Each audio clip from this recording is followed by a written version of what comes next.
ഗാസയിൽ ഇസ്രയേൽ നടത്തുന്ന ക്രൂര ആക്രമണങ്ങൾ ഉടൻ നിർത്തലാക്കിയില്ലെങ്കിൽ ഇസ്രയേലിനെതിരെ ശക്തമായ നടപടി ഉണ്ടാകുമെന്ന് സഖ്യകക്ഷികളായ UK, ഫ്രാൻസ്, കാനഡ എന്നീ രാജ്യങ്ങൾ മുന്നറിയിപ്പ് നൽകി രംഗത്ത് വന്നിരുന്നു.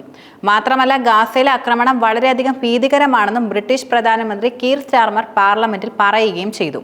അതിന് പിന്നാലെ ഇസ്രയേലുമായുള്ള വ്യാപാര ചർച്ചകൾ ബ്രിട്ടൻ യഥാർത്ഥത്തിൽ മരവിപ്പിച്ചിരിക്കുകയാണ്.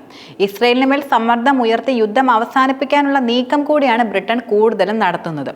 എന്നാൽ ബ്രിട്ടീഷ് വിദേശകാര്യ സെക്രട്ടറി ഡേവിഡ് ലാമിയാണ് വ്യാപാര കരാറുമായി ബന്ധപ്പെട്ട ചർച്ചകൾ കൂടുതൽ നിർത്തിയ വിവരം അറിയിച്ചതും.